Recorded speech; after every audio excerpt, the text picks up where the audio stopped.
I loved him so much that I kept confusing pain with loyalty. I don't know when love stopped feeling safe and started feeling like something I had to survive. With him, everything felt soft and real.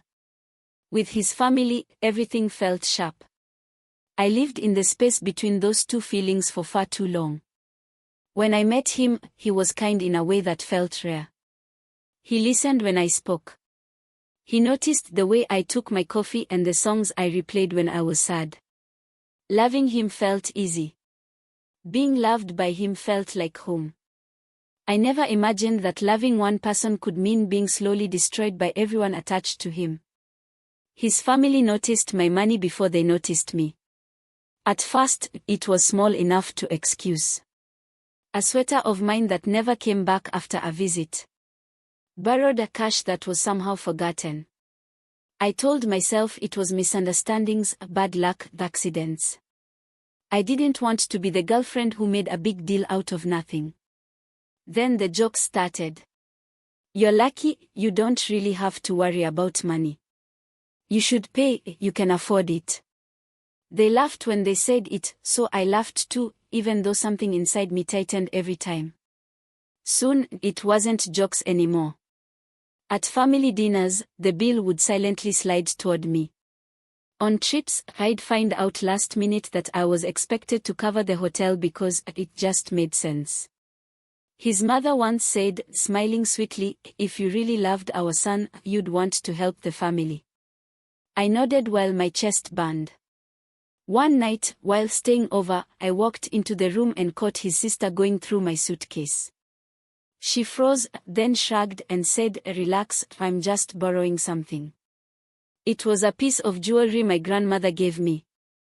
When I asked for it back the next day, she said she'd never touched it. Everyone believed her. I went home feeling sick and stupid and strangely ashamed. Money started disappearing from my wallet. When I brought it up, his father suggested I was careless. His mother sighed and said, this is why rich girls shouldn't date into real families. They said it like a joke. I cried alone in the bathroom while laughter leaked in through the door. And every time I turned to him, he'd hold me while I cried. He'd apologize in soft whispers. He'd promise he'd talk to them, that it wouldn't happen again. He said he hated seeing me hurt. But when we were with them, he went quiet. He changed the subject. He asked me to be patient. Just this once. Just until things got better. They never did. The one time I finally broke and told him I felt used, his face felt like I was the one hurting him. They are my family, he said, torn. And I realized I was asking him to fight a battle he never planned on fighting. So I learned how to disappear. I paid for things before anyone could ask. I stopped bringing anything valuable. I replaced what went missing because confronting them only made me the villain. I smiled through insults. I laughed at jokes that chipped away at me. I told myself love meant endurance. Love meant sacrifice. Love meant not making things uncomfortable. I loved him so much that I kept shrinking, folding myself into a version small enough not to cause problems. The worst part wasn't the money. It was the fear. The dread before every visit. The way my hands shook as I packed, double-checking my belongings.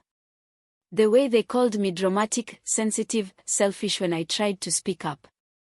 I started apologizing for being hurt. I started doubting my own reality.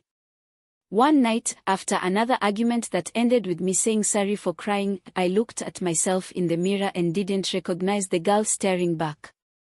She looked tired. She looked hollow. She looked like someone who loved a man who couldn't protect her.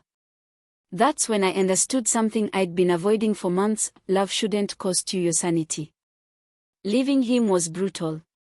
I didn't stop loving him when I packed my things.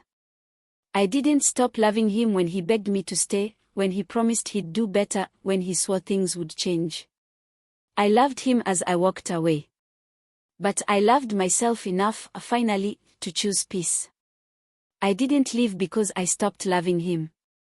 I left because staying was breaking me. No amount of love could justify being stolen from, dismissed, and slowly erased.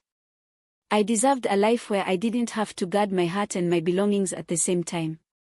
Sometimes I miss him. Sometimes I grieve what could have been. But then I remember how heavy my heart used to feel, and how quiet it feels now. And that's how I know I made the right choice.